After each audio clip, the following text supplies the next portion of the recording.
Paz do Senhor, irmãos? Eu acho que é normal para todo mundo falar, caramba, estou nervoso, é muito estranho, porque eu acho que a primeira nossa responsabilidade é com o Senhor, com a palavra de Deus. Então, eu acho que a gente tem que sim ter um coração temeroso, sempre que a gente tiver em uma oportunidade de vir falar sobre Cristo. Não pelo que a gente vai falar, mas pelo que a gente está falando, que é a palavra dele. Durante essa semana, quando a pastora falou comigo, ela chegou em mim e falou, olha, irmã, queria que você levasse a palavra. E eu falei, eu já sabia. E ela riu, sério, eu não acredito. O Lucas te falou, né? Não é possível. Eu falei, não foi o Lucas, mas foi o Espírito de Deus. Eu já sentia no coração que eu seria a encarregada, né, por trazer a mensagem.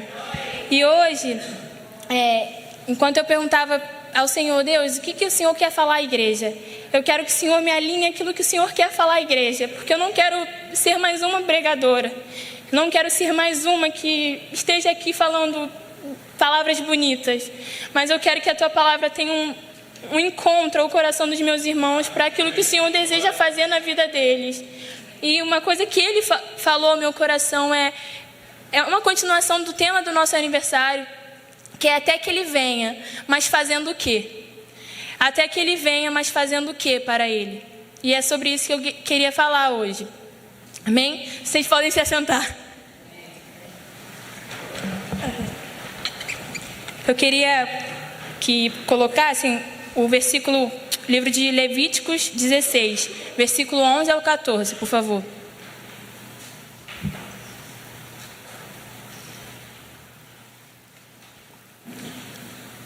A gente vê Arão na Bíblia, ele se apresenta como o primeiro sumo sacerdote instituído por Deus. E aqui nessa passagem vai falar um pouco sobre o papel do sacerdote, do sumo sacerdote no Antigo Testamento, antes de Deus enviar o seu Filho, Jesus, como sacrifício por nós. E vamos ler. Arão apresentará seu próprio novilho como oferta pelo pecado, para fazer expiação por si mesmo e por sua família. Depois de matar o novilho como oferta pelo pecado, pegará um incensário e o encherá com brasas ardentes do altar que está diante do Senhor. Pegará também 2 punhados do incenso perfumado em pó e levará o incensário e o incenso para trás da cortina interna. Ali, na presença do Senhor, colocará o incenso sobre as brasas ardentes, para que uma nuvem de incenso se eleve sobre a tampa da arca, o lugar de expiação, que está sobre a arca da aliança. Se seguir essas instruções, não morrerá. Depois, pegará um pouco do sangue do novilho, molhará nele o dedo e aspergirá ao lado leste da tampa. Então, com o dedo aspergirá com sangue 7 vezes diante da tampa. Tá bom aí? Essa passagem, né, de Levítico, a gente vê muito, Levíticos inteiro, o capítulo anterior também a gente vê muito sobre isso, sobre a Bíblia nos falando sobre o papel do sacerdote, o que ele deveria fazer, a forma como ele deveria oferecer a oferta a Deus. E no Antigo Testamento a gente vê o sacerdote e o sumo sacerdote. Eu tive um pouquinho essa semana de dificuldade com isso, de diferenciar, porque na Bíblia a gente encontra, quando ele vai se referir à questão do sacerdote, ele fala sacerdote, mas em algumas passagens a gente vê que apenas o sumo sacerdote era quem tinha acesso ao Santo dos Santos, que a gente vai ver logo à frente. Eu cheguei à conclusão que é apenas uma colocação, assim, por exemplo, o sumo sacerdote era alguém superior ao sacerdote. O sacerdote, ele também era alguém que Deus instituiu, mas o sacerdote, ele era responsável por aceitar as ofertas que o povo trazia e direcionar ao altar. Só que somente o sumo sacerdote era que tinha acesso à presença de Deus. No caso, ao Santo dos Santos, como a Bíblia fala, que era o lugar santíssimo, que a gente também pode ver em outras variações. E é interessante que no Antigo Testamento a gente vê que o povo não tinha a liberdade que a gente tem hoje, de se achegar à presença de Deus, de abrir a nossa Bíblia e ter esse acesso com Deus. No Antigo Testamento, quem fazia esse intermédio entre o povo e Deus era o sumo sacerdote. Então, e era exatamente no dia da expiação, era que ocorria uma vez ao ano. O sumo sacerdote era responsável por levar a oferta do povo para poder fazer a expiação dos pecados do povo mediante a Deus, na presença de Deus. E apenas o sumo sacerdote era quem tinha acesso à presença de Deus. Ele era a figura que Deus instituiu como aquele que era digno de estar na presença dele. E a gente vai vendo que Deus institui o sumo sacerdote como líder espiritual do povo. Ele era o responsável por proteger a santidade do povo e, como eu falei, o único autorizado a entrar no Santo dos Santos. E é interessante que eu fui pesquisar, quando eu li assim de primeiro a palavra expiação, eu falei, gente, mas o que significa isso? Porque às vezes a gente vê assim na Bíblia e não entende muito a tradução, né? E aí eu fui pesquisar e essa palavra significa aquele que faz a reconciliação entre as partes. Então, por exemplo, o povo estava afastado de Deus por conta do seu pecado. Então, Deus levanta o sumo sacerdote como aquele que era separado, aquele que era digno, aquele que era santificado, para estar na presença dele e levar a oferta do povo, que mediante aquele sacrifício de sangue, que traria purificação sobre o povo. Mas o povo não era liberado a entrar à presença de Deus, apenas o sumo sacerdote. Então ele tinha essa responsabilidade de, olha, para que o povo tenha esse contato com Deus, eu preciso estar santificado. Eu preciso estar puro. Eu preciso me separar. Eu preciso fazer aquilo que o Senhor me instituiu sobre a minha vida. E esse, basicamente, no Antigo Testamento, era a função do sumo sacerdote sobre o povo. Ele era um líder espiritual, uma pessoa que o Senhor colocou como alguém que guiaria o povo em relação à vida religiosa mesmo, né? E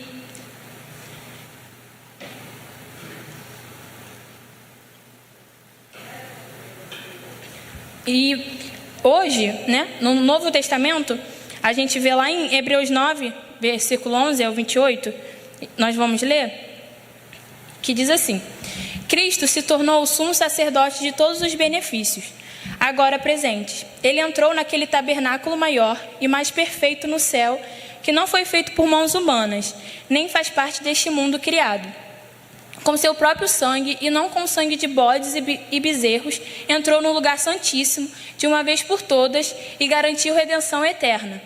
Se, portanto, o sangue de bodes e bezerros e as cinzas de uma novilha purificavam o corpo de quem estavam cerimonialmente impuro, imaginem como o sangue de Cristo purificará nossa consciência das obras mortas, para que adoremos o Deus vivo, pois pelo poder do Espírito Eterno, Cristo ofereceu a si mesmo a Deus como sacrifício perfeito. Por isso, Ele é o mediador da nova aliança, a que a gente tem hoje, para que todos que são chamados recebam a herança eterna que foi prometida, porque Cristo morreu para nos libertar do castigo dos pecados que haviam cometido sobre a primeira aliança. Quando alguém deixa um testamento, é necessário comprovar a morte daquele que o fez. O testamento só se torna válido após a morte da pessoa, e quando ela ainda estiver viva, o testamento não entra em vigor. É por isso que até mesmo a primeira aliança foi sancionada com sangue. Depois de ler todos os mandamentos da lei a todo o povo, Moisés pegou o sangue de novilhos e de bodes, e também a água, e os aspergiu com ramos de isopo e lã vermelha sobre o livro da lei e sobre todo o povo. Em seguida diz: este sangue confirma a aliança que Deus fez com vocês. Da mesma forma, aspergiu com sangue o tabernáculo e todos os utensílios usados nos serviços sagrados. De fato, segundo a lei, quase tudo era purificado com sangue, pois sem derramamento de sangue não há perdão. Assim, as representações das coisas no céu tiveram de ser purificadas com o sangue de animais. As verdadeiras coisas celestiais, porém, tiveram de ser purificadas com sacrifícios muito superiores. Pois Cristo não entrou num santuário feito por mãos humanas, mera representação do santuário verdadeiro no céu. Ele entrou no próprio céu, a fim de agora se apresentar diante de Deus em nosso favor. E ele não entrou no céu para oferecer a si mesmo repetidamente como sumo sacerdote aqui na terra, que todos os anos entra no lugar santíssimo com o sangue de um animal. Se fosse assim, ele precisaria ter morrido muitas vezes desde o princípio do mundo. Mas agora, no fim dos tempos, ele apareceu uma vez por todas para remover o pecado mediante sua própria morte em sacrifício. E assim como cada pessoa está destinada a morrer uma só vez e depois disso vem o julgamento, também Cristo foi oferecido como sacrifício uma só vez, para tirar os pecados de muitos. Ele voltará não para tratar de nossos pecados, mas para trazer a salvação a todos que o aguardam com grande expectativa. Amém? É só eu que espero por isso? Pode deixar nessa passagem. Tem uma parte que ele fala sobre a questão do sacrifício perfeito, né? E por que Jesus seria o sacrifício perfeito? Ele comenta ali também que uma vez ao ano, essa cerimônia, né, ocorria de ano em ano, para que o povo viesse se purificar. Só que quando Deus envia o seu Filho, Jesus Cristo, para que nós não fôssemos consumidos pela sua ira, por conta dos nossos pecados, Jesus, quando é sacrificado, né, por nós, o sacrifício dele já é como se fosse eterno. Não é necessário que todos os dias ele se sacrifique para que isso se renove. É como se esse sacrifício se renovasse todos os dias, mas que não fosse necessário ser feito o ato. Mas já está liberado isso. Está dando para entender? Amém? Porque é confuso. Mas é uma obra linda. E é interessante que a Bíblia, em uma passagem, ela fala... Eu ia pegar também, mas eu esqueci de pegar o versículo. Que quando o véu do templo se rasga, que o véu do templo indicava essa separação, né, entre a presença de Deus e o povo.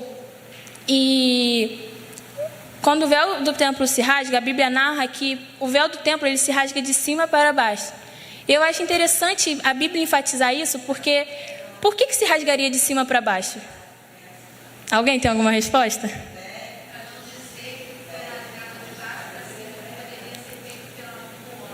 Exatamente. Amém. Aleluia, exatamente isso. O véu do templo ele se rasgou de cima para baixo porque não fomos nós que fomos até Cristo, mas foi Ele que veio nos resgatar. Foi Ele que veio nos buscar.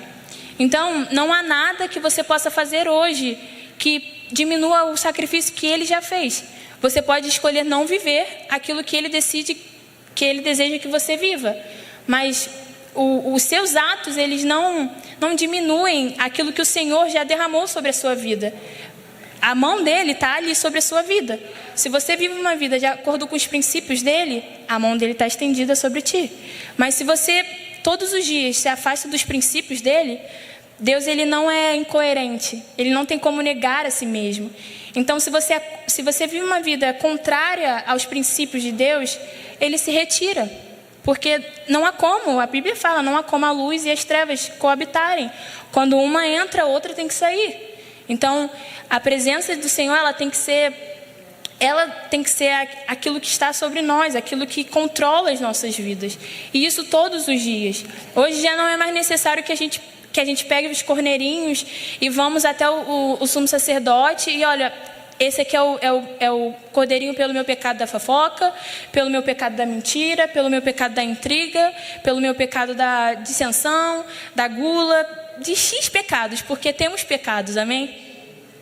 Mas hoje nós temos livre acesso, podemos entrar na presença de Deus e estar lá. E sabe o interessante que isso ao mesmo tempo que eu amo, isso me constrange. Ele já conhece quem nós somos. Ele sabe o pior de nós. Mas mesmo assim ele permite que dia após dia você entre na presença dele.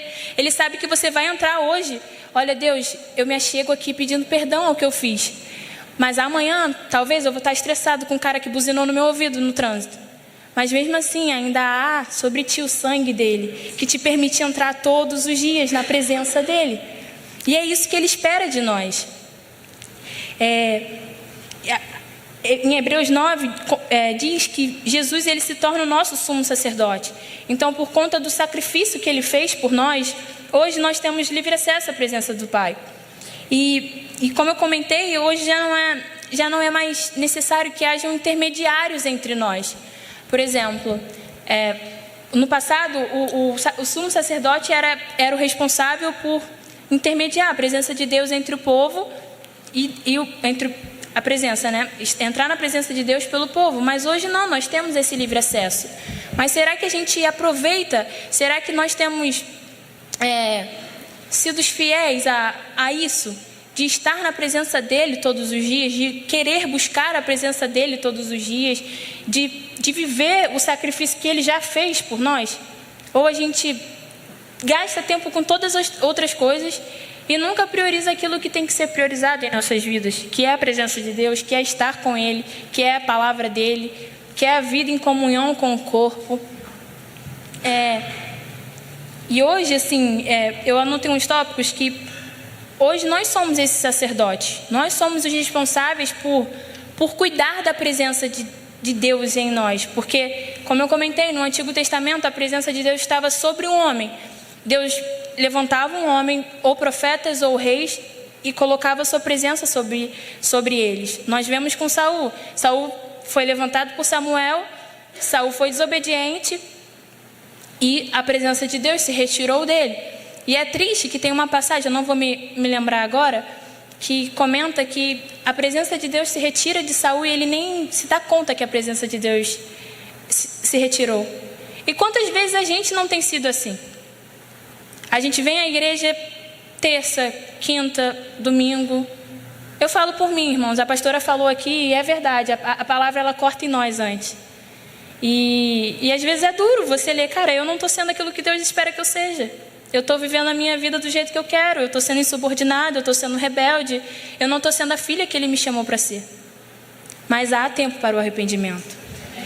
O sacrifício já foi feito, o acesso já nos foi dado. Não é necessário que se levante um homem para que a gente possa ter intimidade com Cristo. Ele já nos deu esse livre acesso. Amém? E há algumas características que eu elenquei como essenciais, assim, da figura do sumo sacerdote, que hoje, como nós somos esses sacerdotes responsáveis por cuidar da presença de Deus em nossas vidas, eu acredito que nós, como filhos de Deus, devemos ter, né? E a primeira que eu botei foi zelar pela presença de Deus. Isso encontra lá em Salmos 69, 9.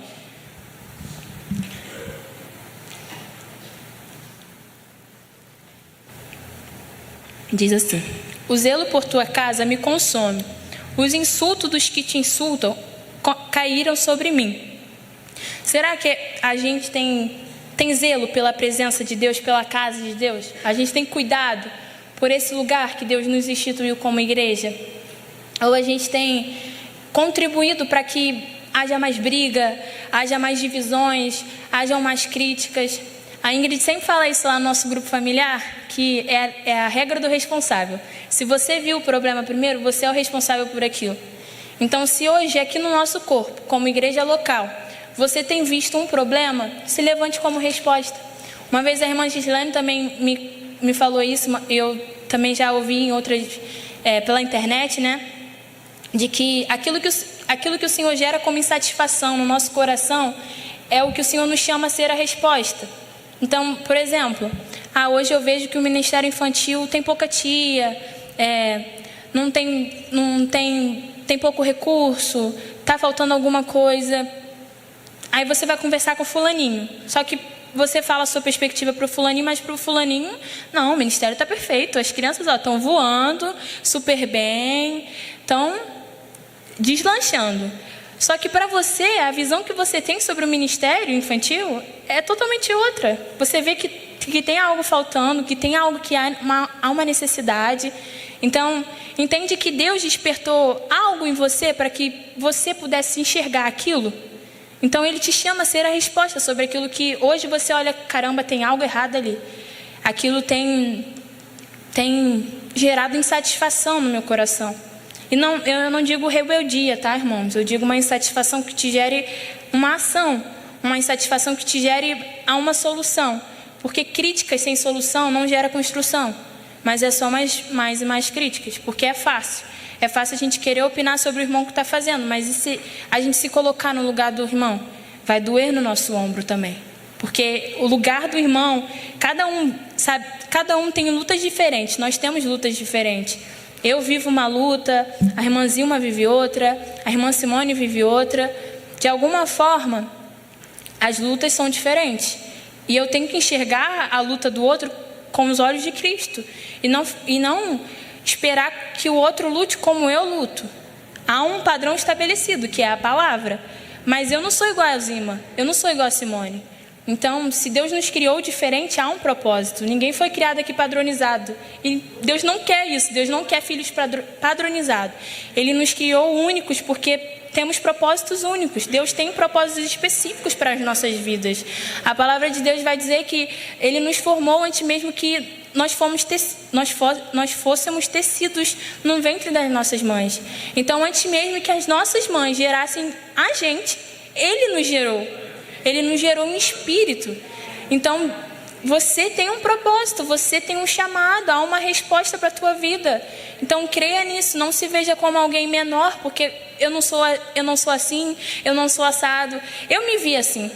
A minha irmã, ela é muito boa em oratória, ela é muito boa em falar, ela é mais, como posso dizer, mais para frente, assim, mais desenvolvida. E eu me via como a filha esquecida, assim, a filha pequena, sabe?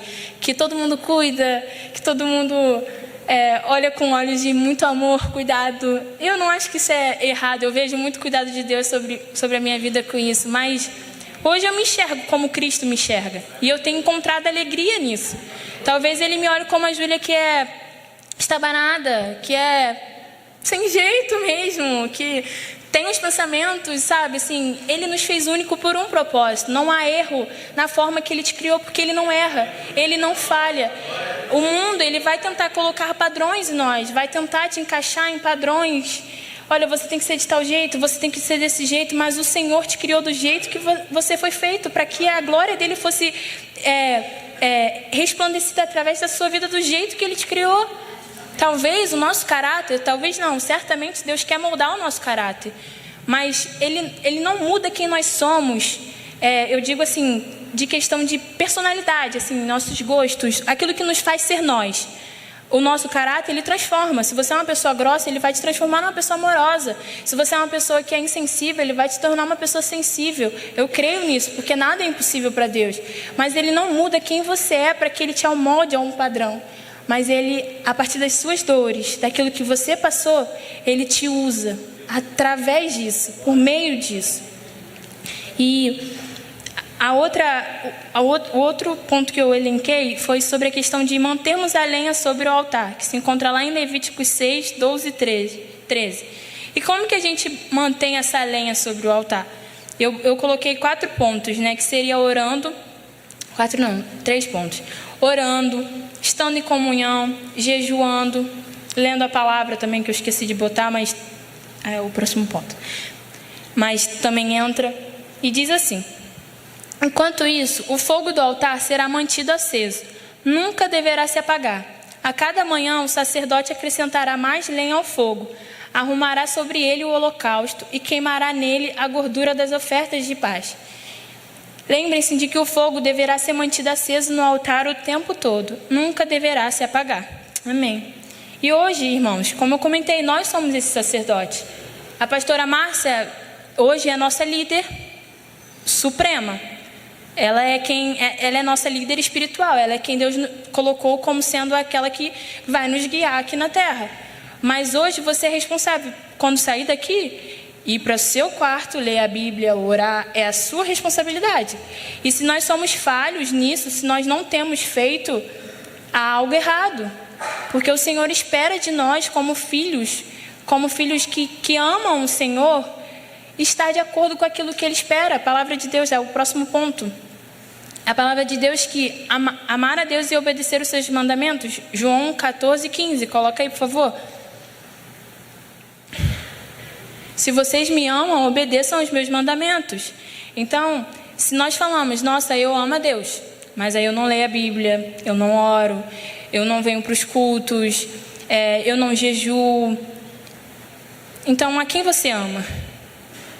Porque se a palavra diz, se vocês me amam, vocês obedecem aos meus mandamentos. Então, a quem nós temos amado se a gente não faz aquilo que o Senhor espera de nós? Como eu disse, é duro ouvir a palavra. E ela cortou em mim antes. Não me enxerguem numa posição de alguém que está sendo crítica, julgadora em vocês. Eu quero ver o corpo crescendo, eu quero ver nós sermos frutíferos, eu quero ver aquilo que o Senhor já declarou sobre nós acontecendo. Porque há muitas coisas sobre nós, há dons, há talentos que talvez estejam enterrados, mas eu creio que hoje é uma noite que o Senhor vai trazer de volta. Porque Ele não muda, ainda que a gente mude, Ele não muda e a palavra dEle não varia, ainda que a gente oscile. Então, que a gente possa ter esse entendimento de que nós temos uma responsabilidade para com o Senhor. Ser cristão, ser filho de Deus, não é só vir à casa de Deus. Isso não te torna filho de Deus. Filho é quem obedece o que o pai fala. Filho é quem vive de acordo com aquilo que o pai fala. Filho é quem se submete, é quem se coloca debaixo daquilo que o pai fala. Irmãos, eu tinha dificuldade de entender isso. Eu era insubmissa aos meus pais. E o Senhor me confrontou. Ele falou, olha, se você não consegue se submeter aos seus pais, você vai se submeter a mim? E realmente eu não conseguia. Eu achava que a minha mãe era errada por falar tal coisa e ela não me entendia, não entendia o que eu passava. E eu tenho vivido um processo em que o Senhor tem me colocado em submissão. Ainda que eu não entenda os pensamentos dela, a forma que ela age comigo. Eu me submeto a Cristo, porque foi Ele que colocou ela como autoridade na minha vida. E não tem como eu ir. É uma guerra perdida todas as vezes que você se levanta contra aquilo que o Senhor tem feito. A gente falou isso uma vez no grupo familiar. Eu creio que o grupo familiar tem sido bênção para todos aqui.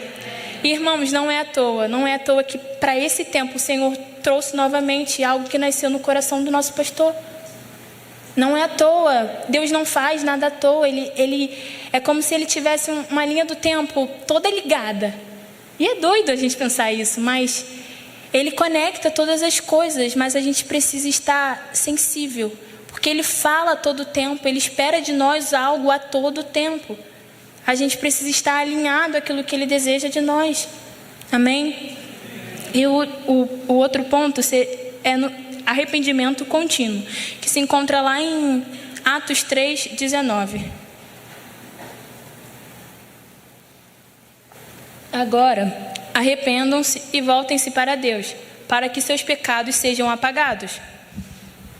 Tem uma passagem, acho que em Salmos, eu não me lembro, eu esqueci de anotar também, mas que diz que enquanto eu não confessei os meus pecados, o meu corpo definhava dia após dia. Acho que é Salmos, né? Salmos 51. E esse Salmos eu acho ele muito poderoso, porque é exatamente assim. Todas as vezes que a gente cria uma barreira sobre nós, assim, e vive uma vida, olha, eu sou santo, eu não tenho nada para confessar, eu sou uma pessoa, é isso que vocês veem aqui, eu sou essa pessoa perfeita. Irmãos, eu não sou. Eu já falei isso lá no grupo familiar, vocês têm uma visão errada sobre mim. E tudo bem, assim, eu creio que o Senhor, Ele vai despertando no tempo certo. É difícil para a gente confessar aquilo que a gente tem como defeito. Mas é exatamente isso que o Senhor quer de nós, as nossas entranhas, as nossas impurezas. Se hoje você, caramba, eu sou uma pessoa encrenqueira e tenho dificuldade, reconheça, se arrependa e mude. Confesse, aquilo que a gente traz à luz, Deus tem poder para mudar. Entende que Ele não tem poder para mudar aquilo que você não permite. Porque entenda que se a gente traz à luz aquele pecado que nós temos, é porque a gente reconhece que a gente é assim. Então a gente está falando, olha Deus, eu sou desse jeito. Eu sou mentirosa. Então eu te dou liberdade para tirar a mentira da minha vida e me transformar em quem você é. Aquilo que a gente confessa, a gente dá a liberdade a Ele para agir em nós. Mas se nós não confessamos, a gente vive uma vida religiosa. Uma vida em que a gente não flui no Senhor. Uma vida em que a gente não conhece quem Ele é intimamente. Porque a palavra diz que o Senhor, Ele deseja de nós, o Senhor, Ele ama aqueles que têm, eu troco, né? Mãos puras e coração santo. Não sei se é o contrário. Mas o Senhor espera de nós santidade, é o próximo ponto. Busca pela santidade. Eu elenquei, né? 5 pontos que nós, como sacerdotes hoje de Deus, devemos ter, que é zelar pela presença de Deus, manter a lenha sobre o altar, orando, jejuando, lendo a palavra, estando em comunhão com os irmãos, nos arrependendo continuamente, amando a Deus e obedecendo os seus mandamentos e, por último, buscando pela santidade. 1 Pedro 1,15.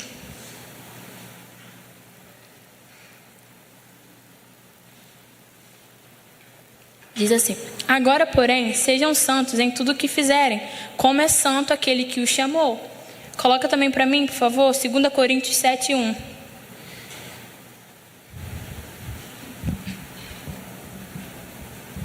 Amados, visto que temos essas promessas, purifiquemo-nos de tudo que contamina o corpo ou o espírito, tornando-nos cada vez mais santos, porque tememos a Deus. Eu sempre falo isso para as pessoas que estão ao meu redor, de que a gente não tem que ter medo de perder a presença por aquilo que a gente faz. A gente tem que temer a perder a presença de Deus por conhecer quem Ele é, por saber quem Ele é, e não por aquilo que Ele tem para te dar, não por aquilo que Ele pode fazer na sua vida, mas porque você o ama. Olha, Deus, eu tenho medo de viver uma vida sem a Tua presença, porque é uma vida dolorosa, é uma vida triste, é uma vida em pecado, é uma vida caída. Então, que hoje a gente possa ter a consciência disso, de que há coisas que a gente precisa se arrepender. Eu digo por mim, há coisas que eu preciso me arrepender, e são todos os dias, irmãos. Não é só um dia e é eterno. Não é algo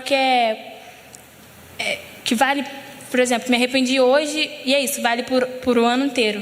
Não, mas é todos os dias. O arrependimento é diário, todos os dias. Porque, vamos lá, se a gente parar para pensar, todos os dias a gente faz alguma coisa errada. Todos os dias a gente se estressa, a gente fala de alguém, a gente se irrita com alguém, a gente fala coisas que não edificam, a gente briga com o esposo, o marido, o filho. Há coisas que a gente faz todos os dias que ofendem a Deus. Então, se nós não nos arrependemos diariamente, estamos afastando a presença de Deus todos os dias. Então, hoje, eu creio que é uma noite, sim, de arrependimento, de despertamento, de quebrantamento, porque há algo que Ele deseja fazer em nós e nos usar para impactar a nossa região. Porque Ele não nos colocou aqui sem propósito, há um propósito. Não é apenas para virmos terça, quinta e domingo. E é isso. Há mais coisa na vida com Deus. Há muito mais em Deus. Amém? O irmão Gessé uma vez me falou que no reino de Deus não há aposentadoria. E isso é verdade. Deus não olha para as nossas idades. Ele usa do pequeno ao mais velho. Ele usa aqueles que estão dispostos. Aqueles que se colocam como resposta a uma necessidade. Mas, meu pai foi pastor, então eu vou ser pastor. Meu filho vai ser pastor, meu neto vai ser pastor. Não. Às vezes seu pai foi pastor, mas às vezes seu filho vai ser um missionário, seu filho vai ser um levita. Deus, Ele usa do jeito que Ele quiser. E não adianta a gente colocar num padrão, numa caixa, porque Ele pega essa caixa e exclui. Porque Ele tem propósitos específicos para a gente, como eu falei. Eu quero que isso fique enfatizado em nossas cabeças, porque há algo que Ele nos chama para ser hoje a resposta, aqui, no nosso corpo, primeiramente. Porque não há nada que Ele faça fora antes de fazer em nós, antes de fazer entre nós. Então, que a gente possa entender que há coisas que o Senhor precisa mover nas nossas vidas, mudar nas nossas vidas, gerar arrependimento em nós, para que a gente possa despertar, para que a gente possa conseguir alcançar aqueles que Ele tem colocado ao nosso redor, ao nosso lado, porque não é à toa, nada é à toa. Gravem isso na cabeça de vocês. Deus não se move por acaso, Ele se move por propósitos, sempre, sempre. E hoje, assim, se há algo e eu queria perguntar, né, aos irmãos, o que tem nos impedido hoje de amar e servir a Deus com todo o nosso coração e entendimento? Eu falei um pouco, né, sobre isso, sobre a questão do arrependimento, de que se há algo que hoje tem nos impedido de talvez servir em ministérios, talvez de estar envolvidos com a obra, talvez de auxiliar mais a pastora, o que é que seja, pense na sua cabecinha e fala: Deus, hoje eu vou sair, isso vai ficar aqui. Hoje aqui, esse altar vai ser o nosso altar de sacrifício. Nós vamos deixar hoje aquilo que tem nos acorrentado. Porque o Senhor não nos chamou para uma vida de prisão, gente. Irmãos, o Senhor nos chamou para uma vida de abundância. Eu vim para que tenham uma vida e a tenham com abundância. Uma vida verdadeira, uma vida com frutos. Porque aquele que está na árvore, ele dá frutos. Irmãos, eu digo por mim, eu não tenho visto frutos na minha vida. Frutos que eu espero, né? Talvez a minha expectativa esteja diferente das de Deus, mas há coisas que eu olho e falo, Deus, sabe, não me deixe ser inútil para a tua obra. Não me deixe ser uma jovem, apenas mais uma nesse mundo, porque tu não me criaste para isso. Tu não me chamaste para isso. E, irmãos, isso se estende a vocês. Não é só sobre nós. Hoje o culto foi uma maravilha. Foi bênção. Quem também crê nisso e sentiu isso? E é isso que Ele espera de nós todos os dias. Porque quando a gente vem aqui, a gente vem entregar. Não é sobre o Gessé que está louvando, não é sobre a Gislaine, o Tiago, a Mariana. Não é sobre quem está aqui, porque se você espera que a adoração deles te mova, você não está entendendo a quem você está adorando. Então, olhe para Cristo. Olhe para quem você está adorando. Olhe para todas as coisas que Ele já fez na tua vida. Aquilo de onde Ele já te tirou, de tudo que Ele já te supriu. Sabe, Deus, a gente às vezes coloca Deus em uma caixa. Deus, eu espero que você haja desse jeito. Mas Ele age nas nossas vidas o tempo inteiro. E a gente não se dá conta disso. Sabe, eu vejo Deus quando um irmão meu é salvo de uma doença, quando um irmão meu é salvo de um livramento. Talvez não seja algo que eu tenha vivido, mas Deus se manifesta também na vida do meu irmão. E isso acrescenta na minha vida, tem que acrescentar. Porque se Deus quisesse nos chamar como pessoas individuais, é isso, eu vou fazer o meu evangelho a partir da Júlia, é isso, a Júlia vai carregar o mundo nas costas, Ele teria chamado só a mim. Mas Ele chamou todos nós. E, gente, irmãos, não é à toa que a metáfora que representa o corpo a igreja é o corpo. E por que um corpo? Porque o corpo ele é multifuncional. O corpo ele não funciona. Eu acho muito interessante, essa medicina é perfeita mesmo. O nosso corpo, se a gente perde o nosso dedinho, o dedo mais pequenininho do nosso dedo, da pontinha do dedo ali do canto, atrapalha no nosso equilíbrio. Então, imagina, um dedinho que você olha e fala, cara, que inútil, é um dedinho. Mas um dedinho atrapalha no equilíbrio. Então, o que um Sérgio, o que uma Rosângela, o que um Gessé, o que um Vitor, o que uma Mariana pode fazer no corpo? O que nós podemos fazer com aquilo que o Senhor já tem nos dado e não temos feito, porque esperamos que Ele nos dê mais, mas Ele já colocou nas tuas mãos aquilo que Ele espera de você. Deus não vai te mudar, não vai como se fosse Já viram aqueles programas de transformação de estilo? Não sei se todo mundo já viu, que pega uma mulher que não se veste bem e transforma todo a aparência dela, o estilo de roupa, e transforma ela em uma pessoa mais moderna. Deus não vai fazer isso contigo para te usar. Ele vai te usar do jeito que você é. Porque Ele já colocou sobre a tua vida os teus dons, aquilo que Ele já te capacitou para ser. Ele vai aperfeiçoar isso, ao ponto que você vai usando isso.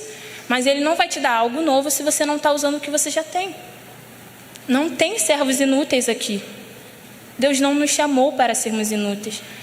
Deus não nos aposenta porque somos velhos, idosos, desculpa pelo velho. Mas há uma responsabilidade sobre a vida de vocês. E talvez muito grande, porque vocês foram pessoas que viveram muito mais do que nós. E o que vocês hoje têm para nos ensinar? Eu comentei isso com a Raquel e falei, olha, eu tenho responsabilidade com as crianças, com os adolescentes, pessoas que são uma geração antes da minha. E a geração que veio depois da minha? Qual a responsabilidade de vocês com nós? Porque há coisas que vocês viveram, que vocês podem nos ensinar, que vocês podem orientar, que vocês podem falar. Talvez no momento a gente não vá ouvir, mas nenhuma palavra é em vão. A palavra de Deus diz que a palavra dele nunca volta vazia. Ele conclui o propósito que é feito. Então, o que temos feito por aqueles que Ele tem colocado ao nosso redor? Porque é triste, assim, quando eu olho quantos jovens não estão mais no nosso meio, quantos adolescentes, quantos irmãos. Pensamos todos os dias e oramos todos os dias por esses. Ouvimos os clamores de mães, de paz, mas o que temos feito, porque choro sem ação não muda o cenário. Deus espera um movimento diferente. Ele espera um movimento diferente de nós. E só assim nós vamos mudar e impactar a sociedade. Porque é para isso que fomos gerados, para a glória dele. Amém? Em Romanos 12, 1, 2, somos convidados a apresentar-se a Deus como um sacrifício vivo, santo e agradável a Deus, pois esse é o nosso culto racional. E diz assim: portanto, irmãos, suplico-lhes que entreguem seu corpo a Deus por causa de tudo que Ele fez por vocês, que seja um sacrifício vivo e santo, do tipo que Deus considera agradável. Essa é a verdadeira forma de adorá-lo. Não imitem o comportamento e os costumes deste mundo, mas deixem que Deus os transforme por meio de uma mudança em seu modo de pensar, a fim de que experimentem a boa, agradável e perfeita vontade de Deus para vocês. E é isso, Deus espera de nós um posicionamento em como nós adoramos, louvando e nos entregamos a Ele com entendimento. Porque, irmãos, não sei se todos já tiveram essa... Mãe, para de filmar. Não sei se todos já tiveram essa experiência, mas imagina vocês, estou chegando diante de um juiz. Alguém aqui chega diante de um juiz de biquíni? Ninguém, né? Acho que você é preso até por desacato, né?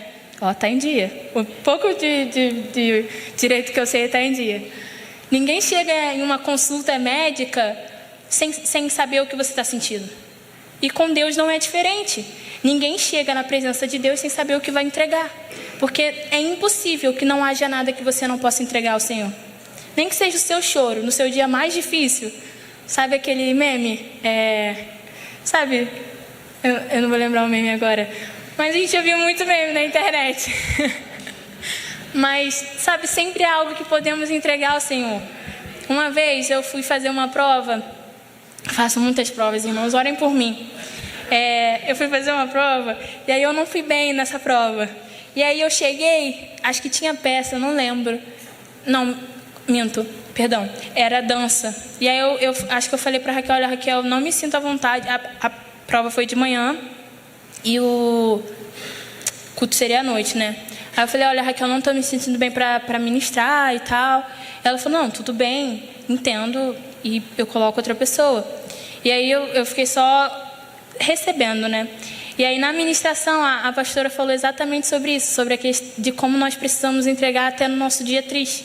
E Deus veio assim na minha cara. Deu, tá bom.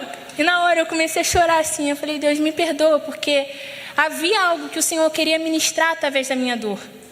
E Ele ministra. Como eu falei, não há nada que Deus desperdiça. Ele usa até os pequenos sentimentos que a gente não quer sentir. Ele usa. Porque Ele nos usa o tempo inteiro. Mas para o que nós estamos sendo usados por Deus? Então, a gente tem que ter essa consciência, como diz em Romanos, de que o culto verdadeiro, o culto racional a Deus é um culto de entendimento. Você não vem só para... eu vou ler umas musiquinhas, é isso, esse irmão chato que fica gritando aleluia, alto, glória a Deus. É a forma que nós nos expressamos, que diz aquilo que há em nós. A forma que você reage a cada letra que você ouve. Nossa, sim, Ele é um Deus de escape. Sim, Ele é um Deus de livramento. Sim, Ele é um Deus que cura. Esse é o nosso Deus. Sabe, é um culto vivo, porque nós estamos vivos. Não somos como zumbis que estamos por aqui. E é isso. Não vou levantar minha mão, porque está doendo. Está doendo, mas amém, o Senhor me cura. Sabe, a gente tem que ter propriedade de conhecer quem o nosso Deus é. Eu estou nesse processo. Eu tenho vivido essa experiência de conhecer dia após dia quem Ele é. Porque o Senhor, Ele é muito mais. Como eu falei, Ele é muito mais do que a gente pensa. Muito mais do que a gente acha que é. Quando você acha que você conhece Deus, Ele... Caramba! Já viram aquele meme da Nazaré? Que sabe? Perdão, irmãos. Eu tento... É porque às vezes eu sou muito ruim de me expressar. Então eu tento fazer... Emoções eu acho que expressam muito, né? Mas eu acho que todo mundo já viu esse meme da Nazaré. Perdão. Pra te contar aí um pouco. Tô falando que Deus, Ele nos usa do jeito que a gente é. Vocês não acreditam? Então, irmãos, já não há mais tempo para desculpas. Nós já temos aquilo que o Senhor quer usar em nós. Talvez eu, com esse meu jeito, é a forma que Deus vai me usar, e amém. Eu vou glorificar o nome dEle desse jeitinho. Talvez alguém mais sério vai chegar aqui desse jeito, e às vezes você vai estranhar, mas é a forma que Deus vai usar esse homem, essa mulher. Ou então alguém mais rígido, mais chato, que você olha, cara, tal pessoa é chatinha, né? A minha mãe, por exemplo, é uma pessoa muito chatinha. Eu amo, mas é abençoada. Mas o Senhor usa ela na minha vida. E eu sou grata, porque se não fosse a vida dela na minha vida, eu não seria quem eu sou. E é um processo que eu tenho entendido de uns anos para cá. Eu não via isso. Eu não via esse amor que eu tenho hoje por eles, que o Senhor tem transformado. A palavra de Deus diz que o Senhor converte o coração dos filhos aos pais e dos filhos aos pais. Então, irmãos, assim, entendam os seus papéis em Deus. Entendam a autoridade que Ele já colocou sobre vocês. Mães, vocês sabiam que vocês são profetas sobre a vida de Deus, ou sobre a vida dos seus filhos? Vocês têm o poder de liberar vida sobre a vida dos seus filhos. Ainda que o seu filho não te ouve, o mundo espiritual que está ao seu redor, ele ouve. Então, se você profetiza sobre a vida do teu filho, olha, você vai ser uma bênção, ele vai ser uma bênção. Você não vai se perder, ele não vai se perder. Porque o Senhor te colocou como autoridade sobre a vida do seu irmão, sobre a vida do seu filho. Então, que a gente possa entender o papel que o Senhor já instituiu sobre nós. Ele não nos criou para sermos apáticos àquilo que Ele é. Não, é interativo. À medida que Ele vai fazendo, Ele vai movendo em nós e através de nós. A gente se move e Ele faz. Então, que a gente possa ter essa consciência, essa certeza de que Ele espera algo de nós. Há um posicionamento que nós precisamos ter. Não há mais tempo para desculpas. O Senhor espera que nós façamos algo com aquilo que Ele já tem derramado sobre nós, com aquilo que Ele já colocou sobre nós. Então, nós precisamos se alinhar àquilo que Ele espera de nós. Os pais, a mesma coisa. Homens, vocês têm um papel como figura na casa de vocês. Vocês são sacerdotes do lar de vocês. Vocês são homens chamados para esse tempo. Homens que protegem, homens que guerreiam, homens que lutam por suas famílias, homens que lutam por seus filhos, por suas mulheres. Deus chamou vocês para um propósito na casa de vocês. Eu coloquei no grupo das irmãs um texto de que uma mulher posicionada posiciona toda a sua casa. E a mesma coisa para um homem. A mesma coisa para um filho. Se nós nos colocamos sob o papel que o Senhor espera que nós tenhamos, o resto se alinha, porque Ele faz, porque nós estamos obedecendo. Porque não é pela força dos nossos braços. Não é porque, caramba, a Júlia é isso, ou a Júlia é aquilo, é inteligente, sabe muito. Não, não é. É graça. É de graça, mas há um preço. Há um preço que devemos pagar para estar e andar debaixo disso. É de graça, mas espera-se um posicionamento nosso. Espera-se uma renúncia. Uma adequação àquilo que o Senhor espera que nós façamos. Amém?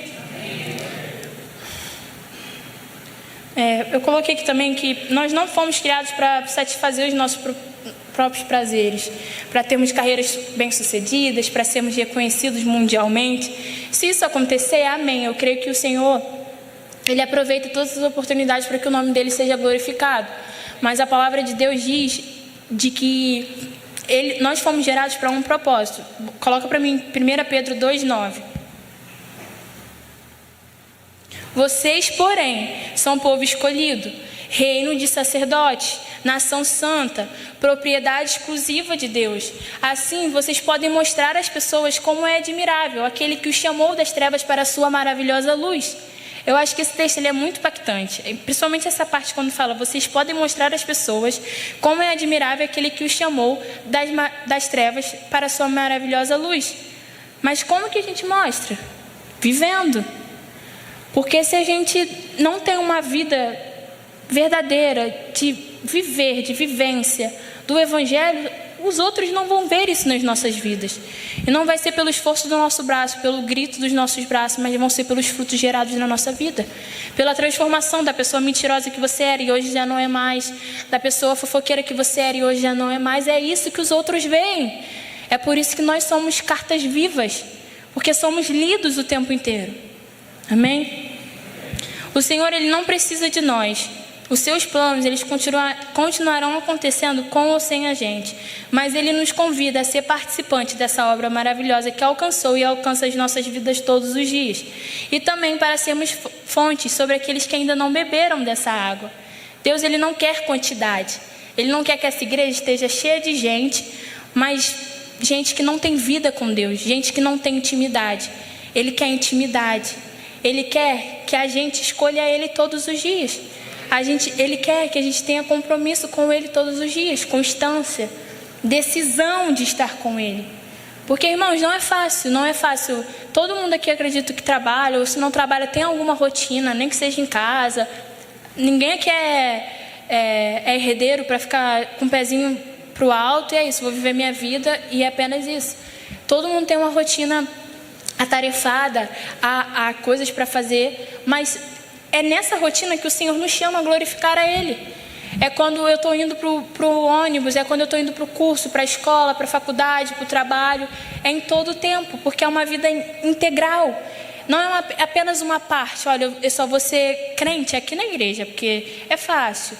Todo mundo está aqui, o pessoal já me conhece há muito tempo. Mas é lá fora que Ele nos chama a ser a diferença. É lá fora que Ele nos chama a dar outra face, a dar a túnica.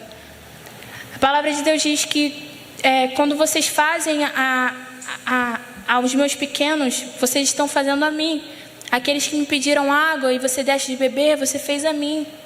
Então, todas as vezes que a gente faz para o outro, você também está fazendo para Deus. Porque o outro também é a expressão da glória de Deus. Ainda que ele ainda não saiba disso. Mas ele foi chamado também para isso. Amém? E hoje, assim, Ele chama para si aqueles que estão comprometidos em viver uma vida com Ele. A nossa visão fala sobre isso. Uma vida de comprometimento, uma vida de escolha, uma vida de querer estar com Cristo. Porque, irmãos, se você não quer estar aqui, por que você estar aqui? Porque ninguém te obriga. Eu digo isso com muito amor. Porque se você enxerga que vir para a igreja, estar com os irmãos, ter comunhão com os irmãos, estar aqui nesse ambiente é perda de tempo, a porta está aberta. Há liberdade para você não estar aqui. Você é livre para fazer a escolha que você desejar, mas você também colherá da escolha que você desejar e escolher. Então, Deus espera que a gente queira estar aqui. Deus espera que a gente queira se comprometer com Ele. Ele espera um posicionamento de nós, de uma vida com Ele. Amém? E hoje, talvez há muito tempo, nós conhecemos a Deus, como diz Jó, por ouvir falar. Mas hoje Ele nos chama a conhecê-lo com nossos próprios olhos, das nossas próprias experiências, das nossas intimidades com Ele, de uma vida de relacionamento com Ele, porque é somente assim que vamos conhecer quem Deus é, se relacionando com Ele, orando, lendo a Bíblia, buscando, estando com o irmão, perdoando, pedindo perdão, confessando o pecado, porque Deus é glorificado em cada uma dessas ações também, não só nisso, mas também. E hoje Ele está aqui quebrando cadeias de religiosidade, cadeias de dureza de coração, cadeias de apatia, de amargura, de falta de perdão, de tudo aquilo que se levanta na nossa vida e nos impede de viver realmente a abundância de Cristo. Porque o Senhor tem mais para as nossas vidas, muito mais. É muito mais do que só uma porta de emprego, é muito mais do que só uma porta de estudo aberta. A palavra diz, tem uma passagem de Ruth e Noemi, que Ruth, quando os parentes lá de Noemi morrem, os maridos também morrem, e Ruth fala, olha, voltem para a sua terra, voltem para o seu povo. E Ruth fala que, Noemi fala isso para Ruth, para sua outra, isso, Nora, eu esqueci o nome. E Ruth fala que não, eu vou ficar com você. Fala para Noemi, eu vou ficar com você, o seu Deus será o meu Deus. E aí ela começa a trabalhar, porque uma viúva naquela época, ela dependia da doação dos outros, né? Não tinha... ela acabava ficando muito necessitada, muito...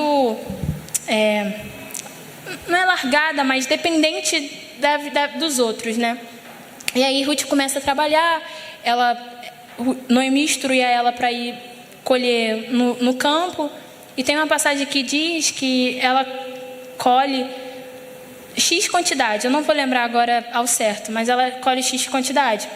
E historiadores dizem, né, que essa quantidade que ela colheu é equivalente na verdade, ela colhe ao equivalente a um mês, só que em um dia de trabalho ela colhe ao equivalente a um mês de trabalho. E é interessante que a Bíblia, eu vejo muito favor de Deus nisso, porque uma mulher que não tinha, né, não dependia da força do seu trabalho braçal para sobreviver, era não é bancada, mas sustentada por seu marido que veio a falecer, mas a Bíblia fala que ela colhe, acho que é um arroba, lembrei, um arroba. E historiadores dizem que um arroba, não lembro se é um arroba, acho que é equivalente a um mês de trabalho. E ela colhe um dia o que ela teria que trabalhar um mês para conseguir. Irmãos, é isso que é viver debaixo da graça de Deus. E eu não digo só sobre provisão, mas é cura, é libertação, porque esse é o nosso Deus. O Deus que faz abrir um mar no meio do deserto. Um Deus que faz abrir caminhos. Um Deus que envia provisão quando o faminto não tem provisão. Um Deus que envia cura. Um Deus que liberta. Também espera de nós uma reação ao seu movimento, um posicionamento daquilo que Ele espera de nós. E coloca para mim 1 Coríntios 4, do 8 ao 18. Estou terminando. Estamos avançados na hora. Vocês consideram que já têm tudo de que precisam. Pensam que já são ricos e até já começaram a reinar sem nós. Gostaria que de fato já estivessem reinando, pois então eu reinaria com vocês. Por vezes me parece que Deus colocou a nós, os apóstolos, em último lugar como condenados à morte, espetáculos para o mundo inteiro, tanto para as pessoas como para os anjos. Nossa dedicação a Cristo nos faz parecer loucos, mas vocês afirmam ser sábios em Cristo. Nós somos fracos, mas vocês são fortes. Vocês são respeitados, mas nós somos ridicularizados. Até agora passamos fome e sede, e não temos roupa necessária para nos manter aquecidos. Somos espancados e não temos casa.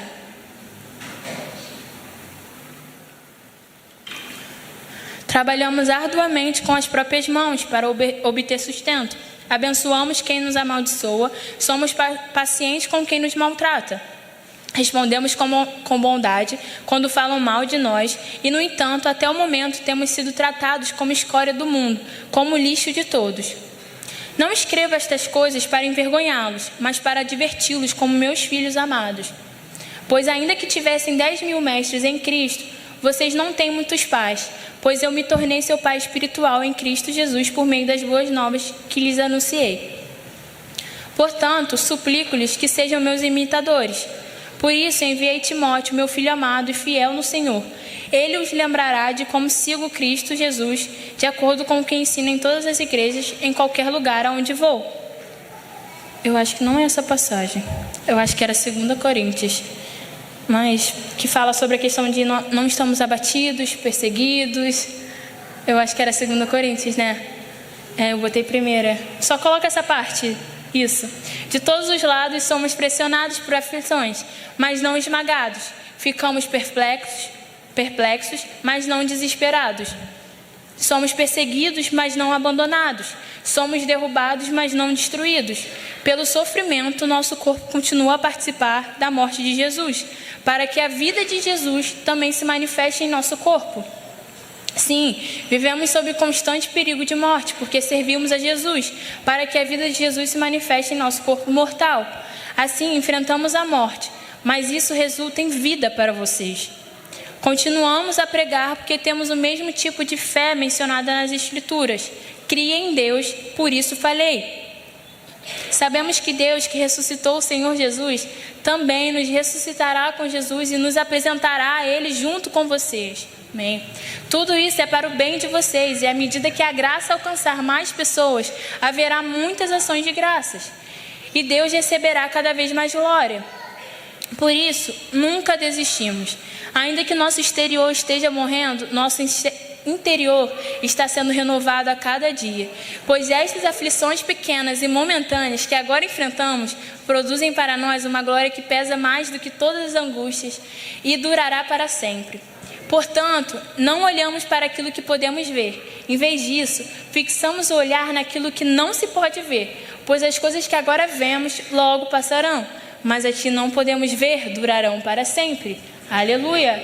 Ele é a nossa esperança. Ele é a nossa rocha. Ele é o nosso fundamento. Amém? E hoje, Ele está aqui. Hoje, esse Deus, Ele está aqui com arrependimento, com graça sobre nós. E Ele espera de nós quebrantamento, arrependimento, mudança. Porque se a gente não escolher, nós vamos nos submeter a algo. E se não estamos nos submetendo a Cristo, estamos nos submetendo ao nosso inimigo. Irmãos, o nosso inimigo, ele não perde tempo. No momento que você dá a brecha, dá a liberdade, ele faz a festa, ele aproveita. Porque o papel dele, ele faz direitinho.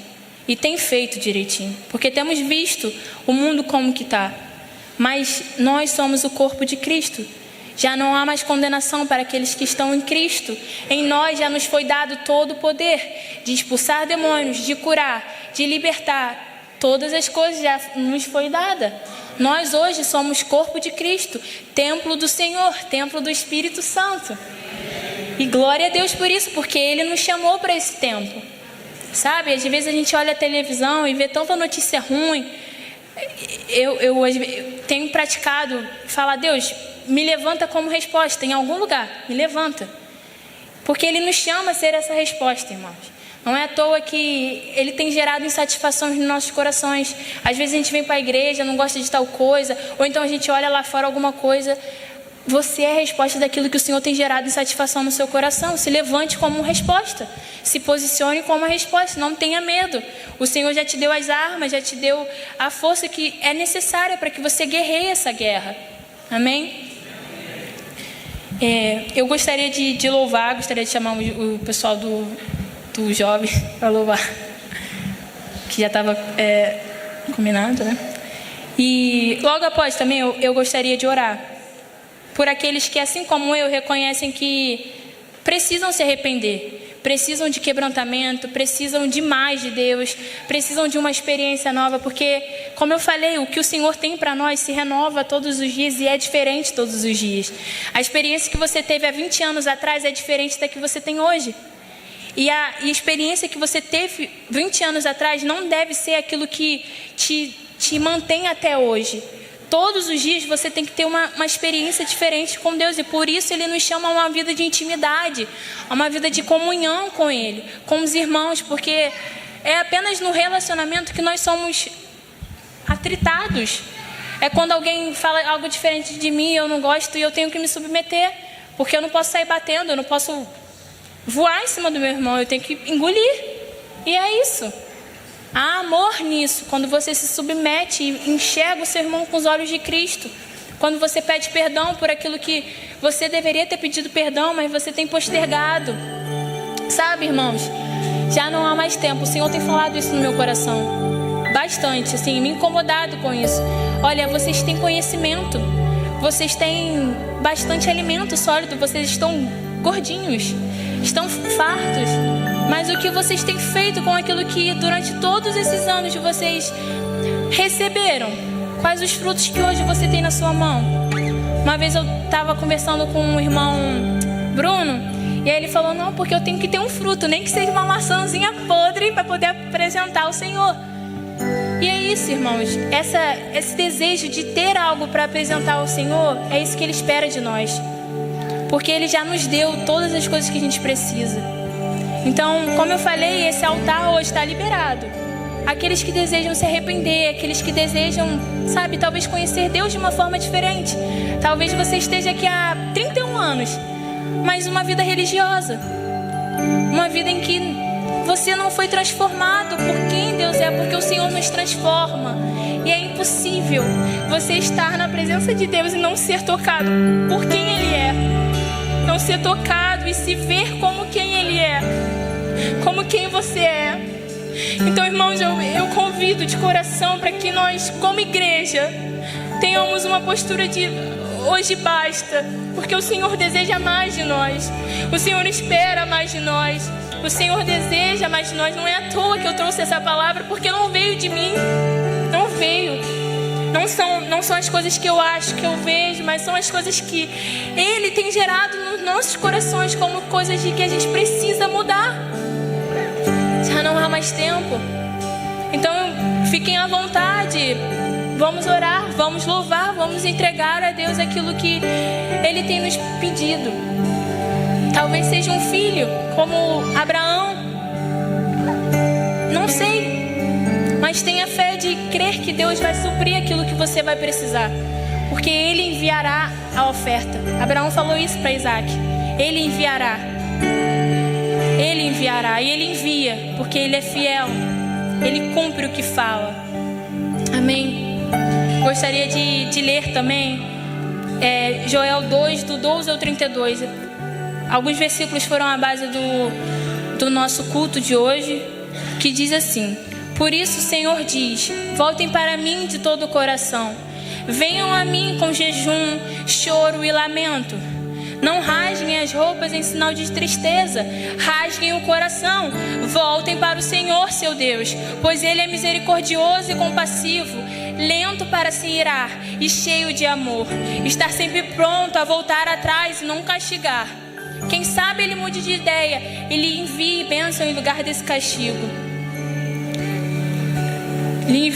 Talvez possam apresentar ofertas de cereal e vinho ao Senhor, seu Deus, como faziam antes.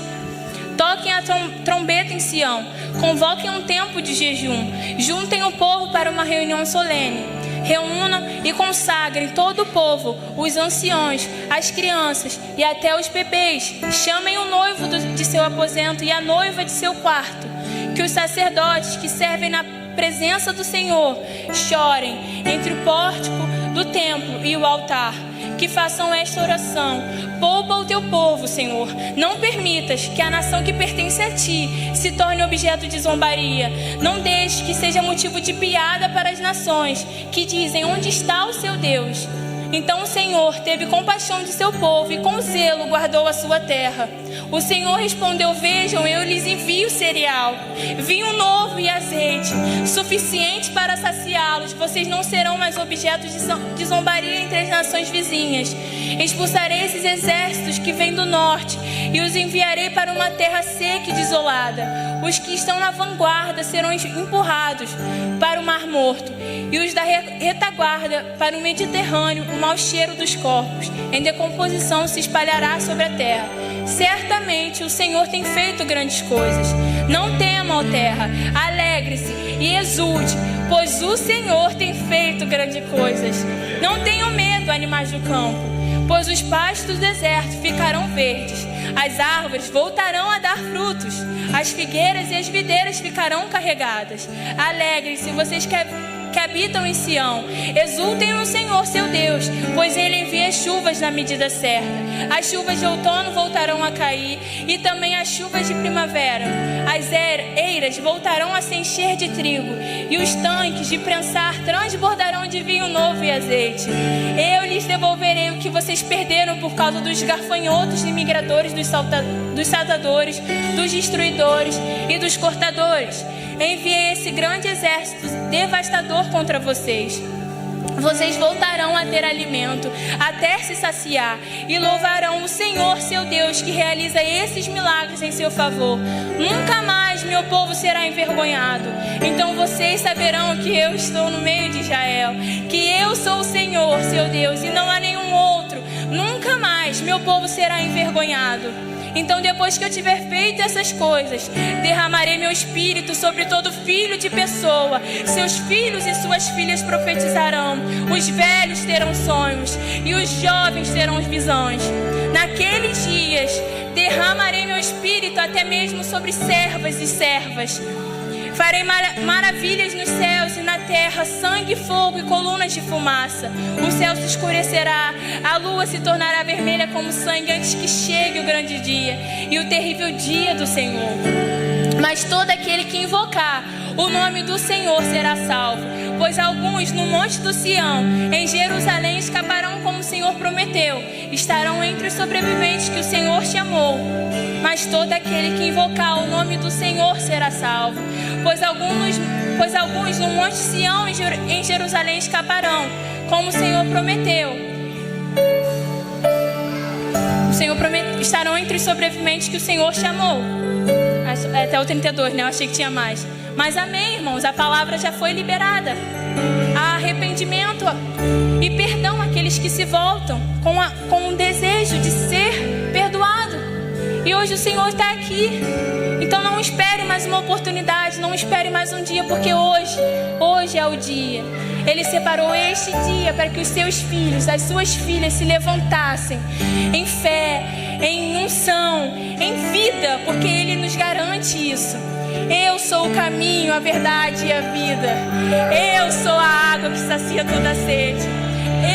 Somente eu sou o que sou. Moisés, o que eles dirão? Diga a eles que eu sou o que sou. Eu sou o que sou. Eu sou a alegria. Eu sou a provisão. Eu sou aquilo que você precisa. E hoje Ele está aqui como esse Deus. E eu creio, irmãos, não é mais uma noite. Não é um apelo emocional. Então fica à vontade. Se você quer entregar algo nesse altar, fica à vontade. E vamos louvar. Existe um rio, águas que curam e curam. Creia nisso. Sinta como se o rio de Deus realmente estivesse aqui, porque está.